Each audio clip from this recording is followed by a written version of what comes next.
Well, hello everyone, and thanks for listening to the Quality Hub, chatting with ISO experts. I'm your host today, Xavier Francis, and I'm here with Rick Krick, Director of Security Solutions here at Core. Glad you could join us again. Happy to be here. I think you were on once last year, and we were talking a little bit about CMMC, and now we've got a huge update. We're back, and we're going to be diving again into CMMC, and it is now law. As of November 10th, 2025, the 48 CFR rule, sometimes called the CMMC contract rule, officially takes effect. That means CMMC isn't just policy anymore, it's law, and it can be written into the Defense Federal Acquisition Regulation Supplement, or DFARS. So for our listeners that deal with DoD contracts, this is it for you. But let's start by hearing a little bit about Rick's journey. I know, Rick, you've talked a little bit before, but just a little brief history about, how you got into what you do now. Yeah, well, good question.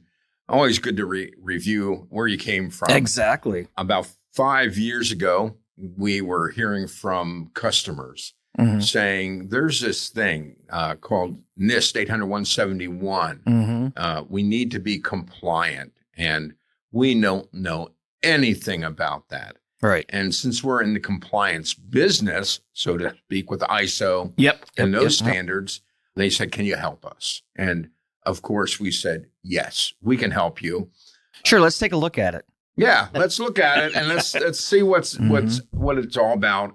So that's been a little over 5 years ago that we started this journey. Yep. And with all the changes that have been made by the DoD, clarifications and so forth over the years, we've been involved with reviewing those changes, trying to help our clients implement those requirements in an affordable way. Right. Because we deal with a lot of small companies. Yeah.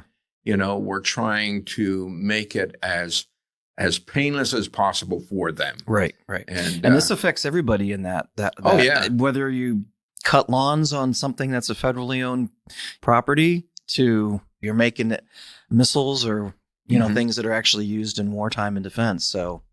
Yeah, it impacts all the contracts that have the DFAR clause in it. And so anybody that has that in there will have to be compliant, maybe to a level 1, level 2, in order to be awarded that contract now moving forward. Yep, as of right now, November 10th, unless, of course. That's what they say. Yeah, that's what they say. Again, we're talking this.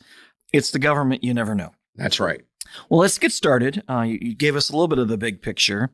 And now that CMMC is now will be a legal requirement under DFARS. Rick, what's actually changed in the last month or so? Well, really, not a lot has changed. Some has changed in that now the CFR 48 has been released.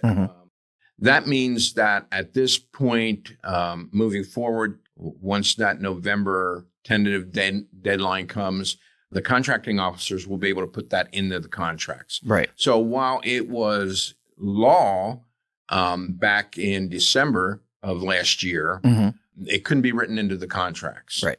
Now with this latest release, they can write it into the contracts moving forward, which means now you have to be compliant to the CMMC requirements. So certified later isn't really an option anymore. Correct. Yeah. So certification, if it is found within the contracts, if they require that level 2 for you in that contract, then you're looking at now, instead of being compliant, you need to be certified. Right. And you have to have a third party that certifies you. And just as a quick review, there's 3 levels. Yes. Level 1 is Level 1 is dealing with what they call FCI, the Federal Contracting Information. That is 17 of the basic controls of the 110. Right. And that is a self-certification, if you will. Right. You attest that we're meeting these requirements. Right. And then the level 2 is the 110, which those 17 baseline ones are part of. And that moving forward will need to be a third-party assessment. Which is our C3PAOs. Yep. Got that term correct? Well, I mean, I'm a Star Wars guy, so it wasn't. I just had to add I know. Isn't that so close? I know, right? That's cool.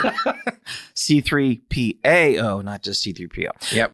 And this isn't one of those things like with 27001 that some of our customers might be familiar with where, well, we can choose or not choose. This is you have to meet every requirement to the letter of what they require. Exactly. There are no, not areas that are not applicable. All the areas are applicable. Right. And then level 3 is way, way, way, way up there that we're talking about. Really. Yeah. Level 3, most people will never see that. The bigger companies would have that if they have more secured information, that controlled and classified information that's a little bit more touchy or needs to be handled a little bit more carefully. Right. So for our customers, we're looking at 1 and 2, primarily 2. And unfortunately, or fortunately, however you want to look at it, got to deal with it now. That's right. So the rule has introduced a few new terms like affirming officials and UIDs. Could you explain those briefly, what they mean in practice? Yeah. What that really means is the affirming individual is really someone from top management. Okay. That has to attest or certify or whatever term you want to use. They have to say that our score that we put into the SPURS database is correct, or that we are still compliant to the CMMC level 2. Okay. So on an annual basis, someone from your top management has to sign off and say, yes, we are still meeting these requirements. And once again, there is legal ramifications if you falsify that information. Right. That's called the False Claims Act, right? That is the False Claims Act. Exactly right. And that means you could do anything from jail time to significant fines and losing the contract. Yeah. Which could be devastating to companies. Yeah. And we're not talking about a little slap on the wrist here. They mean business now. And it's pretty serious. Mm-hmm. Yeah. And we've seen some cases in the news where there was some misrepresentation of that. I think it was Georgia Tech that had an issue there. Mm-hmm. That was in like $800,000. Yeah, the deal, almost $1 million fine. So they are paying attention to what you put in and what you attest to. So, and once again, they want someone from top management, someone that is responsible within the organization to say, we're meeting all these requirements. Now, what does that update your information annually, or on an annual basis? You have to update your information. So it's not like when you have CMMC, it is a 3-year assessment process. Every third year, you have to do an assessment. Similar to ISO. Similar to ISO. ISO is on an annual basis. Right.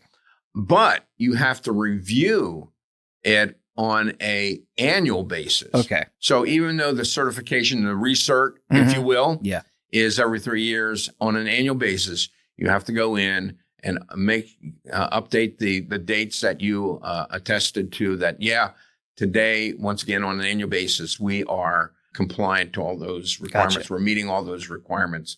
So one of the things that we recommend is maybe breaking that up over the year and maybe quarterly. Okay.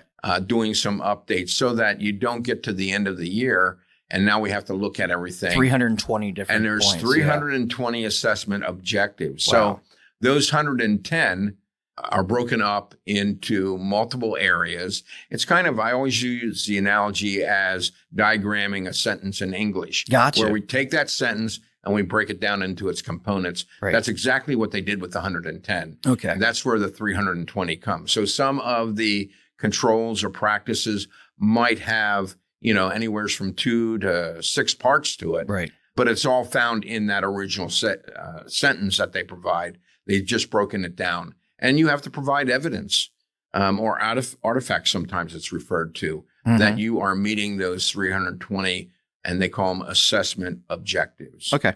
That's really helpful. All right. So what are the biggest misconceptions that people have? Well, some of them would be that we can wait until we win a contract, and that's not necessarily correct. Certainly, you have to show that you are in the process of getting certified in order to bid on the contract to begin with. But the time of awarding, you better have the certification in place. Now, is that basically you have to have some form of SPUR score and You always have to have a SPUR score Okay. in there that you've done some of that work. Okay. The other misconception is that level 1 is optional. Okay. No, it is required. That's the baseline. Right. Or basic safeguards, sometimes it's referred to. Okay. And once again, that is the 17 controls, Right. baseline controls that are spread across the practices. If you have FCI, if you have CUI, if you have the federal contracting information, then it jumps you up to right. to And level then 2. if you have that controlled on classified information, that would be the level 2. That's what distinguishes between the two. Gotcha. For the level 2. So once again, the other misconception, and people struggle with this one. I've seen this a lot with clients. The relationship between NIST and CMMC. Okay. The NIST requirements are the requirements.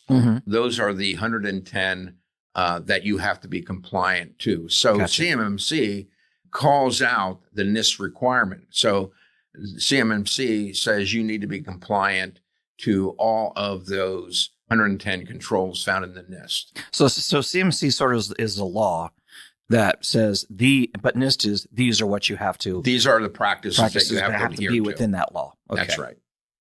Okay. So CMMC isn't replacing the rules we know. It's basically just enforcing them. It's just referencing them. Gotcha. These are the ones that you have to put in place. Okay. Well, let's talk about timing. When will companies start seeing CMMC clauses show up in their contracts? November 11th? Good question. Man, you hear a lot about that. Yeah. You can give us some ideas on that. Yeah. So there's a phased approach. Okay. The phased approach, phase 1, basically, if to put it in layman's term, is it's saying that at this point, contracts can have the level 2 requirement written into them. And you may have to be certified. You could be compliant, or they could require you to be actually certified. That's the phase 1. Now, is that going to be based on the contract? Yeah, it's based on the terms of the contract. Okay. So the contract will tell you what you need. Gotcha. Yeah. So it kind of is phasing you in to the requirement. Obviously, government has hundreds of contracts. Right. And you couldn't require overnight everyone to be certified. Right. Plus, just there's not enough probably C3PAOs. There's not enough C3PAOs. There's not enough assessors out there to do that. Just think of some of the big primes out there. Oh my gosh. That have hundreds of subcontractors. Right. They all, if they're going to handle CUI, they have to be certified. Right. So overnight, you can't get the entire Defense Industrial Base, certified. It's not a light switch. It's going to take time. And so it's a rollout process, a 3-year process to get everybody to that level. Okay. So phase 1 is that preparatory work. Gotcha. We have contracts now that can have the requirement into it for a level 1, and some may require certification.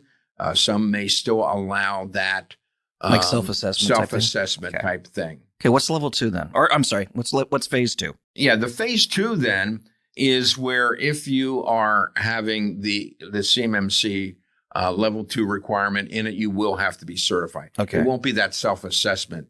Now we're in earnest. If it's built into the contract, you'll have to get your certification. And we're looking at 2026 for that? Yeah, 2026 is probably it. Okay. For that. And then when we're looking at, the various phases that we're moving these into by phase 4, we'll have level 3 and 4. We're phasing that in, a few more contracts in phase 3. You'll see having that requirement built in for certification. And then finally, phase 4, everything, all contracts dealing with CUI. At that point, you will have to be certified, period. And that's no questions. Roughly 2028 estimation. Yeah. So sometime between 2026 and 2028, if you want to contract, you're very likely to need to be certified and not just self-attest. Yeah. The biggest factor is that controlled unclassified information. That's what they want to secure. That's what this whole requirement is about. that protecting that information, protecting our war fighters, make sure that they aren't jeopardized in any way, shape, or form, that foreign entities don't steal our technology, which they've been doing it for left decades. and right. Yeah. So we want to protect that this information. Locks it down. So the bottom line really is start now if you haven't already. Absolutely. You're behind. You're behind at this point. You are behind because it's, I think many companies thought, well, it's never going to really happen. Right. You're it's wrong. happening. It is happening. It's here. It's here. Yeah. All right. This ends part 1 of our discussion with Rick Krick on CMMC is now law. Please tune in next week for part 2, where we'll have the conclusion and have tons of information about what's new with CMMC and how it affects you. I want to thank everyone who's listened to our podcast today. We hope it's been informative for you. Now, if you're looking for more information about Core Business Solutions, now that we are an LRQA company, how we can help you with CMMC, just like we do with ISO certification and cybersecurity, please email us at info@thecoresolution.com. And you can also visit our website at www.thecoresolution.com. We also have some information there that goes through some of our CMMC webinars in the past. If you're not sure what we were talking about and you need some clarification, please check that out as well. And if you haven't already followed us on your podcast platform or YouTube, please be sure to do so. That way you won't miss the next Quality Hub podcast when it's released next week. Have a great day, everyone.